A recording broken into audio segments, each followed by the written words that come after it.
This is the Ninja's Way podcast, where we talk all things ninja industry, ranging from top tier athletes to the local ninja entrepreneur. Listen to their journey to success as they conquer obstacles in ninja and in life. This is the Ninja's Way.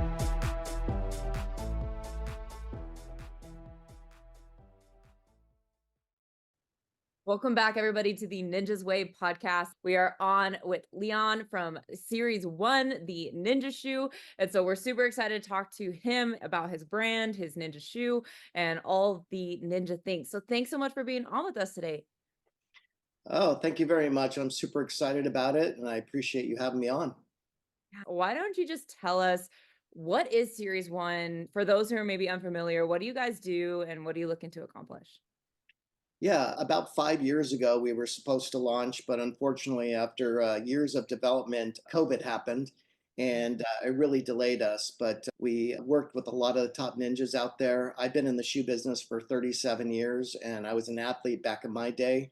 I was a roller speed skater, so I have a lot of experience with boots and skating boots and all that stuff. And then I went in and started a couple of my own brands of comfort shoes and dress shoes and all that. And then saw that there was a need for ninja. All these ninjas were wearing whatever they could find that would work for the sport. It was so new and untapped on what it could be. And I still think it's at a very young stage that is going to grow to just something so big. And there was a need for a shoe that was made just specifically for the sport. And with many sports, and especially newer sports or grassroots sports, there's not a lot of equipment that's specifically made for the sport. And what we found out, me and my team, it wasn't just me, I had a team, is that there was a need for a shoe that was specifically made for the sport. A lot of the ninjas were using other brands that had a good grip on the sole. The rest of the shoe wasn't really made for the sport. And so, as we studied the sport and went to a lot of competitions and really talked to a lot of the top OG ninjas and parents and all these other things and really studied. And then I took some of my experience and background with athletics and footwear and then tried to put together the best ninja shoe possible with my team. And I really brought in the best people. It was really a fun, hard, labor intensive process. And so what we did was we actually concentrated first on the actual stability of the shoe. That was really important because we saw these ninjas landing on different awkward things. You never know what the obstacle is going to be. And with footwear, it's different than any other type of equipment. Other equipment can work for almost anybody. Footwear is very specific because everybody has a different foot, a different fit, a different preference. Some people like minimalist shoes, some people like really cushioned shoes. And we started working with the stability and then basically the actual form of the shoe. And so we started with our footbed and midsole, which is basically a zero drop. So that was really important for us to start with because we wanted to make sure that the ninjas were landing where they need to be landing. And wherever they do land, they know exactly where they are and they're not being pushed forward or back. So that zero drop was important. And then also with the midsole, we really wanted to make sure that it actually had some cushion there, but also had some stability so it just didn't flop around, let's say a running shoe would. And that's what typically ninjas were using in the past. And then we went with the grip. We went through 21 versions to get the grip right. And that's one of them. Our Gecko grip is something that some people call the line Gecko grip line. They think Gecko grip is a Series 1, but everybody wants to get up that warped wall. They want to grip on all the different obstacles where your foot is there. And that's so important. But what was happening was we were finding that in the early year of development on the soles, that depending on the material, whether it be plastic, glass, fiberboard, formica, wood, whatever it is, you need a different grip because not everything works for everything. And then on top of that, what we found out after 10 or 12 versions is you got ninjas on the East Coast that actually have a lot of humidity and the weather definitely made a big difference, the temperature. And on the West Coast, it's more dry. So yeah, 21 versions to get that. So we really worked hard in all the different components of making a shoe that was just for the sport. A lot of people ask, is this a good running shoe? No, it's not. Is this a good everyday shoe? Yeah, it could be. It's got good cushioning there. But it's really, we are the first shoe ever to be made specifically just for ninja. I can attest to that they are super grippy because we did some training a week ago or whatever. And I don't do a ton of Ninja. I'm not in the gyms as much as I'm building them out and running them. But I ran up the warped wall and I did make it. They grip. So I can attest to that. They Oh, are good for awesome. on the warped walls. Thank you. That's great. Yeah, we really worked hard for that. And we've had so many people send us their videos on Instagram and straight to us showing that how they never made it up the warped wall. And yeah, it's been really, the community of Ninja is so amazing. And that's why it keeps pushing us forward to just make it better and offer such a great product for them. Yeah, you spoke a little bit to this in your intro there, but like, why ninja and why not another up and coming sport? What really was the crux point for you to decide this specific sport? I think that, to be honest, there's a lot of big companies out there, all the big brand names, right? And there's not a lot of opportunity out there to compete with those big billion-dollar companies. And at the same time, those companies don't really have a lot of motivation to make shoes for small sports yet. And I'm sure someday when Ninja moving into the Olympics in 2028 in some form at LA, and as it gets more exposure, then that's going to either be a more challenging time, but also a great time because the bigger the sport gets, the more opportunities there are for everybody. And that's really where we're about. We're not just wanting to be the only shoe brand. It would be great. It's not realistic and not, we don't fit everybody. We fit most, but there should be selection and choice. And knowing that competition was out there and being in the footwear industry for so long, you look for niches, you look for opportunities, you look for something that makes you different. And one of my dear friends, a designer, his name's Marco Deli, has made shoes for years. I've known him forever. He's out of Italy. And he made a shoe for a sport called Frisbee soccer. And nobody really knew about it. And they were just using soccer cleats. And there's over 7 million players in the United States that play Frisbee soccer. It's crazy. And they play 3 or 4 games a day. It's insane. But they were using cleats for soccer and they were just not the right, they were too short and they were at the right angle. So he developed a shoe at the same factory that makes Series 1. He developed a shoe with a cleat with specific angles for that sport and length, and then also waterproof and all those things. And when I told him about this idea, he told me about this factory and he helped me develop all the stuff with the Ninja's helps that we worked with to make a specific shoe for the sport. And in my experience, when you try to be more things than you should when you launch, it's just too hard to be everything for everybody in all the different sports. And Ninja is so exciting. And I love the community. Everybody is there to make sure everybody does well, everybody's happy. When you don't succeed, it's all about just getting better. It's not bittersweet in a fact where they're angry with their competitor. They may be frustrated with themselves, but I always tell all the athletes from my experience is you're not competing against the other ninjas. You're competing against yourself and the obstacles. So as long as you continue to better yourself, you're doing great. And that's all you need to do. Totally. You talked about the big shoe companies. So you are a small company. This is shoe you're focused on now. Talk about that a little bit because how I ran into you initially was at WNL World Finals. Yeah. Um, was that your first time at a finals? It was my first time at a finals. I had been to other large events like NSC and some other programs all around the country, but never a world's final like that. Yeah, with that said, when I ran into you there, it seemed like there was a lot of buzz and a lot of people at your booth. Talk about that a little bit. Yeah, that was actually an eye opener. That really, yeah, I did not expect to I didn't expect how amazing the WNL championship was. It was put on so well. The athletes were wonderful, but I didn't understand because we sell the shoes on the website and we only the marketing we do is on Instagram. And what I found out at that competition was, of course, it just reinforced the need for the shoes. But there were so many people that didn't even know who we were and or Right, didn't know what we were about. And on top of that, there were so many parents and athletes that just wanted to try the shoes on to make sure they got the right size. And that right. was really an eye opener for me. And it was so successful. We actually had to have 3 shipments brought in during the event. We actually had one of my friends that does all our 3PL out of Scottsdale. She got on a plane and brought 80 pairs of shoes, hand carried Oh, them wow.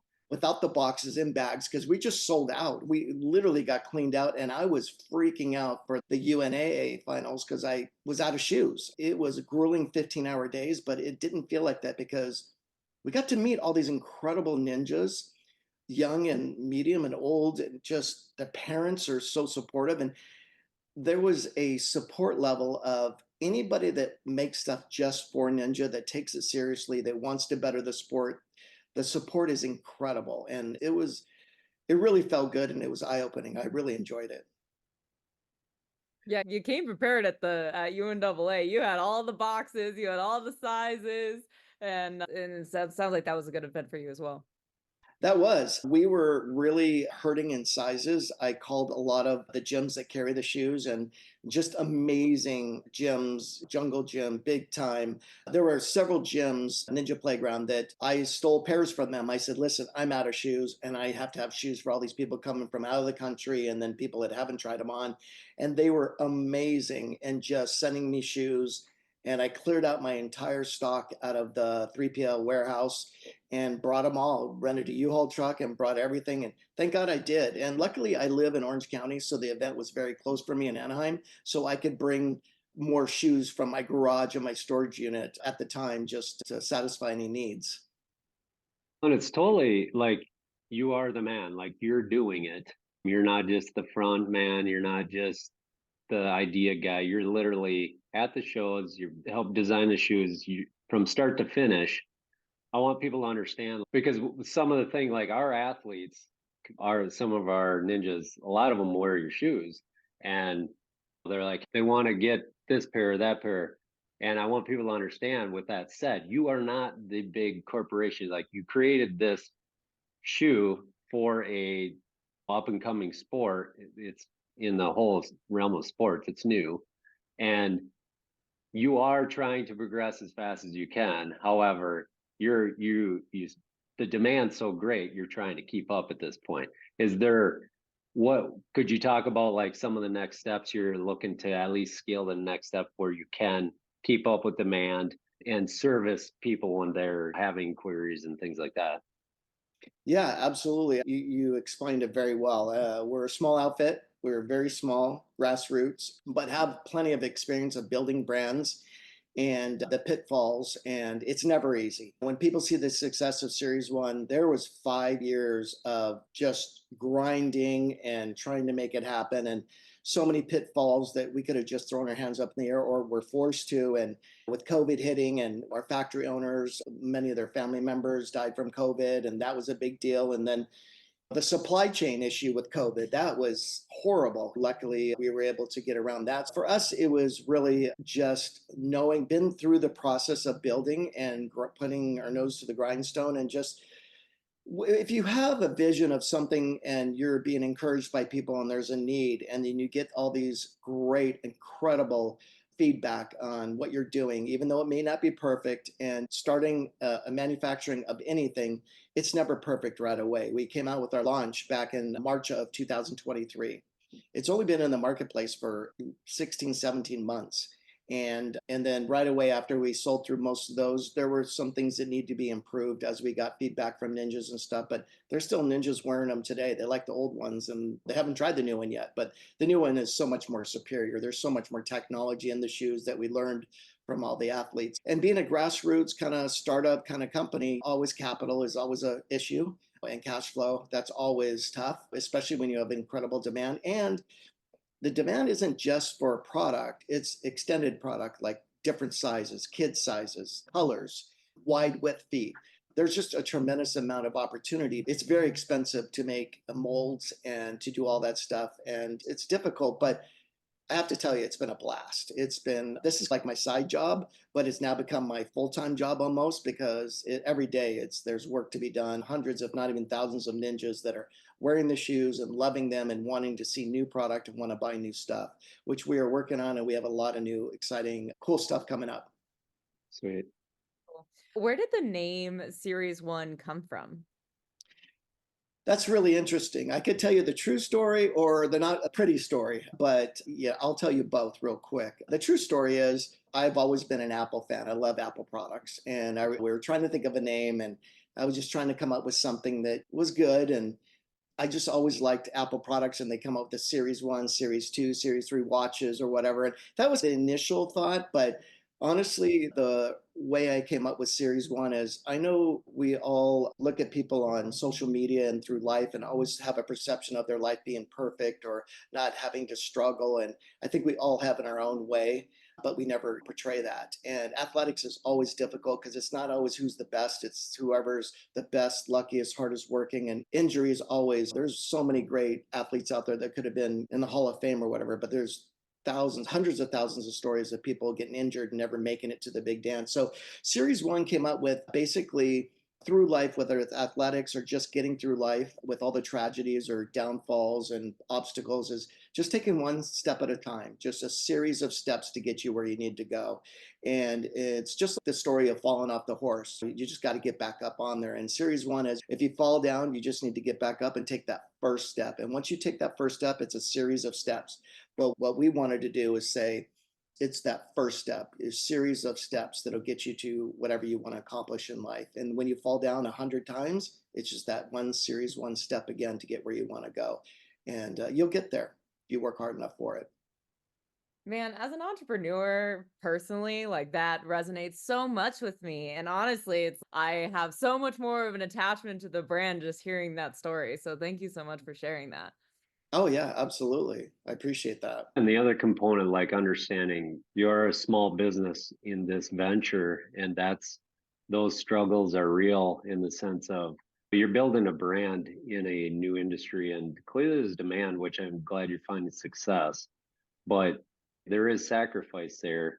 It's not just instant success and instant monetary success with it. So to build it, grow it, continue to grow it is the same with the Ninja Gym business. When you add a new gym, it's another series of steps. You add another gym and you have 15, it's a process. So I'm glad that you brought that up. There's growing pains. I see you at the World Finals. Looks like great success, which it is, but then it brings on some new problems, and that's just part of life. That's a lesson there as well. It's a constant next step. Yeah, I think but very well doing what you're doing, and Ali with the podcast. It's a constant evolution of learning what works and what doesn't work. And it's the ninjas have been great. I've been in a lot of industries, and when you're building something, there's always somebody that wants to see you fall as you're growing. And when you get to a certain level, they always have questions, and then there's always people knocking on your door, and that's okay. We're at the point with this sport, there's room for everybody. It's still so young and so much opportunity for everybody. But I don't think, as you were saying with your gyms, I don't think unless you're doing it, the sacrifice that comes with building something like that. Not every day is fulfilling. Do you wake up in the morning and it's just, oh, I'll just work and things will go well? There's actually, it's how you handle those problems and the criticism and just, there's a lot of roadblocks that you just need to learn to deal with and not let it deter you from your vision. If you have a clear vision, which I think is the most important. I don't think you can just start something and then just go with it and see how it goes. You obviously can pivot to where you need to depending on circumstances. But if you don't have a clear vision where you want your brand or your product to go, I think you need to step back and do that, because we had a very clear vision of what we wanted to do. And we're not even 10% there. We have so much further to go, and so many more exciting things that I don't think anybody's even expecting. We've got a lot of surprises coming up. I would love for you to share at least what you're comfortable with. What is the grand vision? What is the holy grail for Series 1?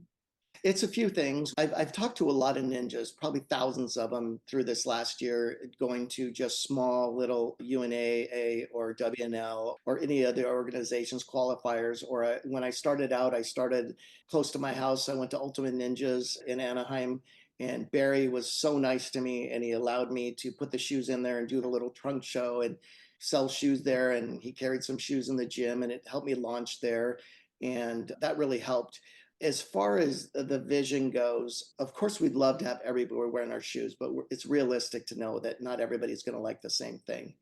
But what we want to do, and what I found when I was getting back to going to all those, I found out that what people aren't really talking about in the ninja community is the injuries.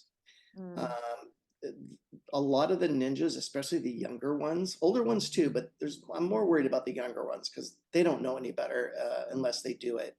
But there's a lot of injuries. I've met a lot of parents where the kids can't do ninja anymore, or they're derailed for a couple years or something because they're wearing improper equipment. They're wearing running shoes that don't have any type of support and stability for landing. They're meant for running. They're meant to be flexible, and they're meant to run, and that's it.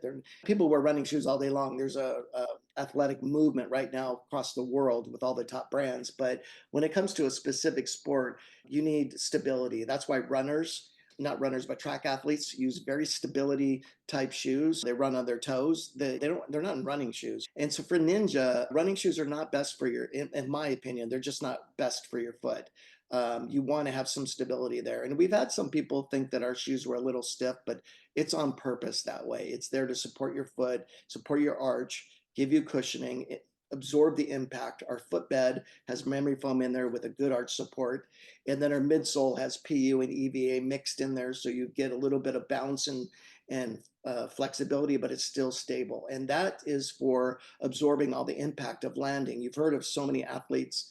Actually, ninja is becoming more dangerous sport than it ever has before because everybody's so good that they keep making the obstacles tougher and faster. And these younger athletes are just have no fear. And so with that comes a responsibility that if we're going to supply product specifically for the sport, we need to make sure it's safe and thought out with thoughtfully. And that's my number one vision, is to make sure that there are products out there that when these athletes, it enhances their performance. But at the end of the day, it's the athlete. It's not the shoes. It's not the uniform. It's the athlete. It's just really, that's the thing. But if we can help them get to their goals safely, and especially in training, ninja's the only sport I know that where you train forever, constantly, and then you only get a minute, 30 seconds to 2 minutes to do it. And you don't even get to practice it. It's crazy to me that these athletes are able to do as well as they do without even being able to get to practice on the course. And I guess that's what makes it so great, right? And so exciting, is because you don't know what's going to happen. But yeah, so that's the vision, knowing that we did really well by the sport. That's really what we want to do.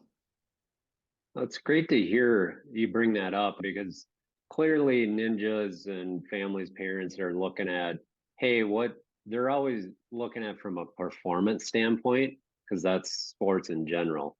It's good to hear that a big part of your consideration of the development of the shoe is actually the safety of the shoe to reduce injuries in that sense, because that is a issue that doesn't get talked about as much.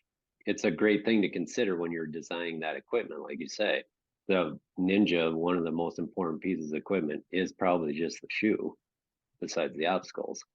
Yeah, just to touch on that, thank you. It is a major focus for us because obviously it's a young athlete sport these days. It's changing so fast. And just like in football, when football came, the helmets weren't that safe. And that as the athletes got stronger and bigger, there was a need to make it safer. One thing most people overlook is their feet. We walk on it, it decides if we're happy or not. But when you're performing, I've seen some young athletes where they're starting to get ankle injuries, arch injuries, and then knees and hips. And that all comes from your foot. That it all starts from the bottom up. And without that support, and we do a really nice, this was on the second generation of the Launch Pro. We do a really nice, almost like a semi-molded heel counter that's padded and it's concave. So when you use that lock lace and lock your foot in there, it fits you perfectly to your foot because it gives a little until you tighten it in. And then that shoe's not going anywhere. And the way we look at it is, or how I look at it especially, is I want the shoe to be an extension of your body. So I don't want you, the shoe, and the obstacle. You have three things to worry about. I just want it to be an extension of your foot and your body. So it's just you against the obstacle. And that's really what we're trying to accomplish. Oh, I think that's a really cool vision to bring forth to the industry because I totally agree with you. It's not something that's talked about enough. It's not something that has enough resources or information on. And I know that it's a concern for parents. And we saw it there at the World event, there was a lot of injuries that happened just at that event, right? I do think having people in the industry that are concerned about that, especially when it comes to the products that they're using while they're on the course, can really be a massive advantage to your guys' brand and what you guys are looking to build.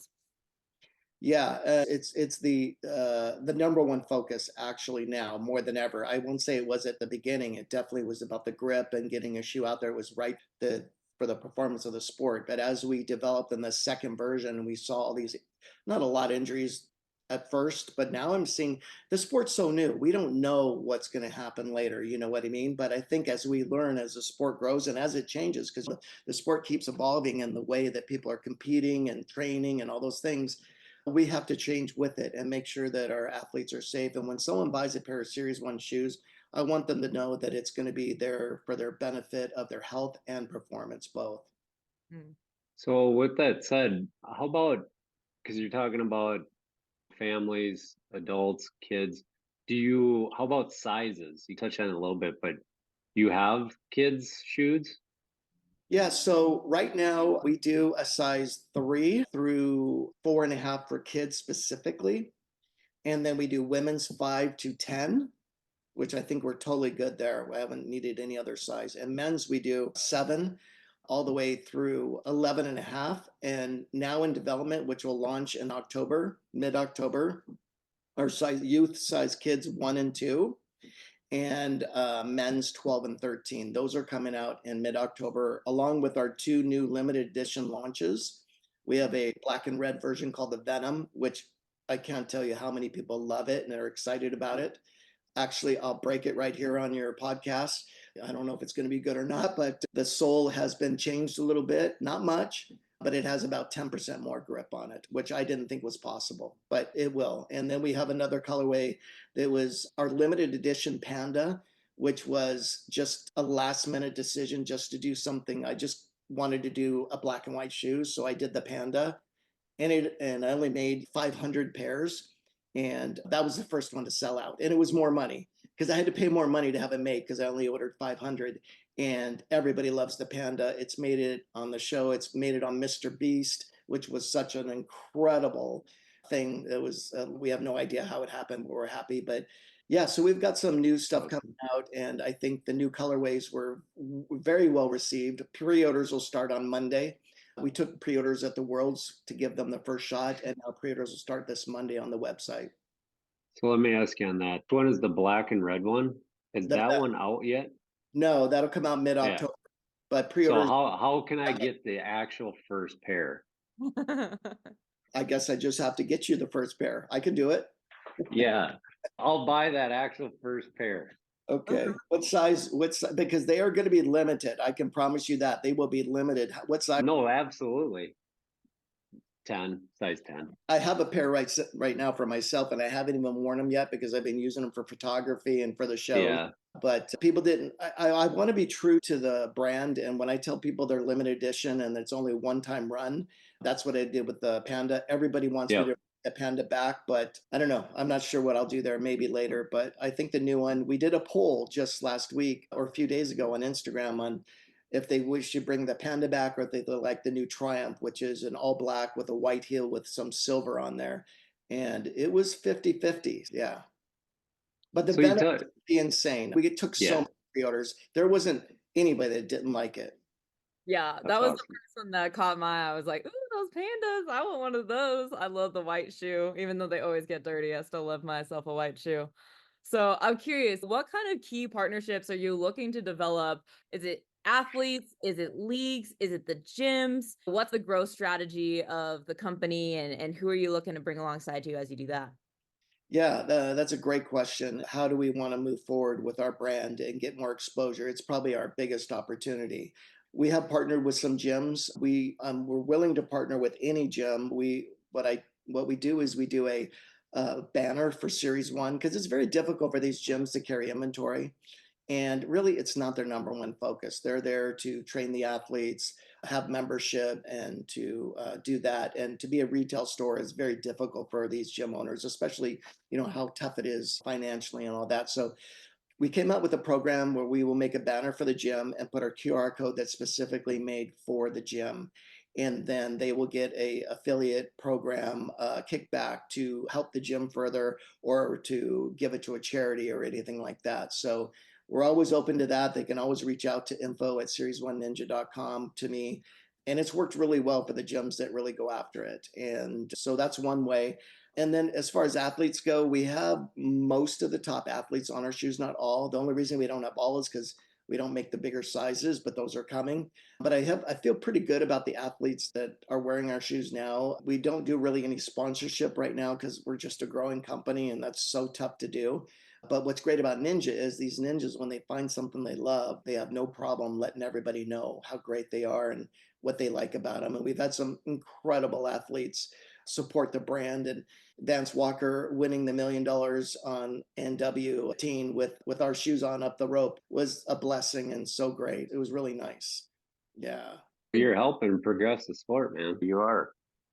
I think we all are, right? We all do it in our Totally. own ways. And I think that's what I love about the community. There's nobody trying to outdo somebody. They're just all trying to find their way within the community, especially older guys like me, and just want to be back in that competitive sport and make a difference. And that's truly what we're trying to do. And it's just really great to see everybody come together and really want to make the sport better. And it is going to explode in the next 3 or 4 years. It is just absolutely going to explode. There's gyms opening up every week or 2 weeks, and there's people that want to do it. And people are starting to really figure out, as you would know, the business model that works for a gym. It's very difficult to be an athlete and then open a gym if you don't have any business experience.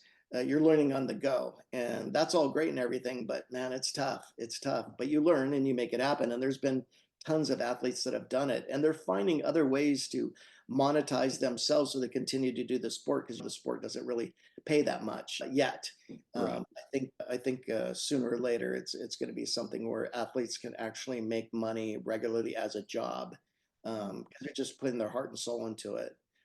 And one of the things I love more than anything about Ninja is when I see these competitions is, to me, the Ninja gyms are almost like the gymnastic gyms of the past, where the parents would bring their kids to the gym and they would do gymnastics for maybe an hour just to give them some skills and some structure and discipline. And then the kid wants to leave, right? But Ninja, it doesn't work that way. The kid goes there and you have to drag the kid out of there. They don't want to leave. They're having so much fun. Who wouldn't want to do that all day long? And the camaraderie between all the athletes and stuff is just something really special that I haven't seen in any other sports. Can you Yeah. explain the Gecko grip to me? You talked about how it's been through multiple iterations. Maybe just talking about a little bit of that development process. Like, how do you know if it's good? How do you know if it's bad? I know for me personally, like Jake had mentioned, I was at his gym 2 weeks ago and I was breaking in my new Series 1s on his warped wall, man. And I was like, oh, I think I could run the 14 now, which I haven't attempted in a while, but it gave me that confidence. So I was feeling the power of the Gecko grip for sure. But tell me just a little bit about that and how you guys are continuing to develop it. Yeah, I just happen to have a shoe right here. And the Gecko grip, a lot of people don't realize is if you look at the sole, okay, there, you could see the Series 1 logo in there. Mm. I don't know if you can see it at the very top of the four-part right Okay, there. that's cool. Yeah, Yeah. it actually has the S1 logo in there. We really processed a long time. Everybody's talking about grip and what'll work well and stuff. And the tread is important, of course, but really honestly, the tread, as long as you have a very even tread with minimal gaps between them, it's going to be fine. What's important is the flexibility where it grips, and then also number one, the material. And our material again went through 21 versions, and we wanted something. You think about what grips, what climbs up the wall, spiders, geckos. So we thought about the gecko. It's not that original, but it was our beginning stage, and we have a really cool logo for a gecko grip and all that. We wanted to make sure that you could get up that wall like a gecko. No, you don't never see a gecko slip. It's always just stuck there. And so that was the thought process behind it. And then just really trying to make a tread that was unique for us and that had our Series 1 S1 logo on there. I thought that was pretty cool. And once you get the mold down, once we got that down, which was didn't take that long, maybe a year, but then you're going through months and years of formulas. And formulas are very difficult because you don't know if it was poured properly in the right temperature and did it mix properly. There's so many things. So to get it right is not as easy as most people think. It's probably the most difficult thing. The rest of the shoe is just pretty much you can plan it and put it together, but the sole is like the most difficult thing, just almost like race tires on a Formula One car. I think our shoes grip more than a Formula One Pirelli tires. Yeah, I'm pretty proud of Awesome. them. And no, that's awesome. And that is a defined grip pattern because I see it in the gym. Oh, yeah, that's the Gecko grip. Even I'm in Bedford, Texas, building out a new franchise location. Awesome. And one of our ninjas, Dan, was down here helping set up.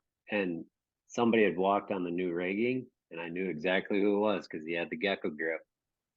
Nice. Yeah, so, yeah, it's very defined. It's noticed. It's pretty cool pattern. Yeah, we had, I don't know if I should name the ninjas, but we had one ninja that's probably one of the best out there. And when we first launched the shoe, he got the shoe and he never made it up the 16-foot wall and then the 18. And it was close, but just couldn't make it. And he put our shoes on for the first time. He made it up the wall 33 straight times. Yeah. So that then I knew Yeah, it's yeah, right. I believe it because I wasn't making it up like in the beginning. Like literally, I went up the wall with those shoes. I'm like, holy smokes, yeah, they work. Yeah. No, They they got grip. Thank you. I'm always like, okay, you got to slide down the wall, right? Don't tell the kids Right. to turn around. You got to face the wall and slide down. And I was like, I'm sticking. Like, I can't. I Yeah. was sticking so hard on the wall, right? That's just one of and it's you mentioned that it's like, oh, it's a 16-foot wall. Now it's the 18. It's 5 years from now, 10 years from now. It's like, how high can the wall actually go? You Really, though, know, right? yeah, you're right. Again, I think the sport is evolving at a more rapid pace now than ever because they're finding out what works. I think the athletes in the last year and a half, the younger ones especially, have just figured out a way to dominate the sport. So we got to keep evolving and making tougher obstacles and more unique. And the show has helped so much, A&W, but I think there's a bigger movement going on throughout the world. Ninja is in 149 countries right now. And at what point in time, I think last year, there were more Ninja gyms opening than CrossFit gyms in its height. And Ninja's good for you, and it's going to be around for a very long time. The future is super bright, and we're super excited to be a part of it, even if it's in a small way. Absolutely. Happy. What That's awesome. And Alec, that, like, how high can they go? It is progressing because of these progressions of the actual tools and shoes and products and equipment. Guaranteed, the Ninja you talked about gets 16 footer 33 times. I can look back when we had a 21-foot warp wall in one of our locations, Oh, wow. and nobody could do it straight up. One guy did, and he was 6'2", 6'3". He was big and super strong, athletic, and long. Now, I guarantee some of the other ninjas that it took multiple tries. If they had these shoes, I guarantee it's a game changer. And that's part of the progression of the sport and better products and better gear that is getting created, like the Series Ones, that is making things more bigger. Yeah. Yeah. Our biggest challenge right now, honestly, is durability of the shoes. Our shoes are extremely Yeah. durable, but I don't think that the ninjas really understand how hard they are on the shoes. Oh, Uh, yeah. they're in them all the time, sweating, doing 3, 4, 5, 6, 7 times a week. They're just beating the crap out of the shoes. And Yes. it's doing its job supporting. You can only make them so durable or they're not going to perform. You know what I mean? Like running shoes, you can only run them 300 to 600 miles, then they're done. And I think there's an education that has to come through is just because something is better doesn't mean it's going to last longer. Right. Fortunately for me, I've yet to see a sole the tread wear out. I've not seen it yet, not once in a year and a half. The tread lasts, it's all the way through. It's not just on the top. You know what I mean? I think we have that over anybody that Yeah. competes with us. And again, I think I want people to know with Series One, there is no other shoe out there that's made just for Ninja. There's shoes that have come out that are made for other sports and then can use for Ninja. We're the only shoe that's made just for the sport. right now. What do you anticipate a actual lifetime of a ninja shoe, or we just don't have enough data yet? Because that is a good point that you bring up. Like runners, you get, I don't know, 1,000 miles or whatever it is. I don't know. Yeah. I just use them till the laces break off, and then you is that and that's what you ninja or any other sport. It's like the shoes are wore out because your feet tore through them. Like clearly they're past their prime, but do we have any data like that yet? Probably not as much as we need because it's a usability thing. If someone has a shoe and only wears it once a week and only takes it to the gym, it's going to last you a few years easy if you don't go out of it if you're younger. And then you have people that wear it to the gym 6 days a week for 2, 3 hours or more. Yeah, it's not going to last as long. And then you have people that wear it outside and just casually or wear it to school or whatever, and then they take it to the gym and all that stuff. So I try to educate one ninja at a time that it's based off of usability and how you take care of that product and make sure that you take care of it. When you take the shoes off, you're done using them, just use them for the gym if that's what you want. Have 2 pairs. 2, 3 pairs is really going to make all the difference in the world. We guarantee the shoes for a year. If anything happens, we want to make you happy. We're growing. We want to make sure you have a good experience with the brand. And I don't think anybody can say that we haven't taken care of them when they needed us, but it's got to be within reason, of course. I'd say good, if it's an average ninja working out 2, 3 times a week, a year is pretty good. To your point too, with the youth, like my kids, they always grow out of them before they even wear the stuff out. Usually, anyway, 6 months they're growing out to a new size. But Yeah. no, that's good. I had a lot of parents after WNL on the East Coast, their season was over for a month or so or two, and they actually were buying shoes for the next season, sizing up a half or a full size Yeah. just to have them available because we are running very low on product right now. We're sold out of a lot of stuff. It's a little frustrating, but also, it's a good thing, but it's also a bad thing. We want to make sure we have shoes for everybody. So we're trying to move as fast as we can, but we also don't want to compromise quality. And we do have a lot of new features coming out on the next version. Series one, the shoe that's making wart walls higher, everybody. What does ninja mean to you? What does ninja mean to me? To me, it's number one, it's an absolute exciting sport. It's very difficult. I tried it. It's really hard. It's way, way harder than you can even imagine to see what these athletes are doing and the progression of them with great coaches and great gyms. It blows me away. And then the camaraderie of the athletes. I think it's teaching a new generation of athletes to cheer for one another, to better themselves, and to be okay with having your best friend or your training partner do better than you. And then maybe next, the support system is unbelievable in Ninja. I've never seen it. And so, what it means to me is it's just a great environment to be in. And I'm just proud to be able to be part of that environment in some way. It's truly just fun. What is the best way for people who are watching? How can they get in contact with you? How can they get a pair of your shoes on their feet? Yeah, so the best way right now is to go to our website at Series One, spelled out ONE, series1ninja.com. We have all the shoes there, or you can shop on Instagram or Facebook as well, and our Series One Ninja Instagram and Facebook accounts. And then you could visit some of your local. We'll be launching in about a week to 10 days. We're going to be launching our dealer locator for those gyms that do carry the shoes. Oh, cool. So with that said, on the gym side of it, how does a gym become a dealer?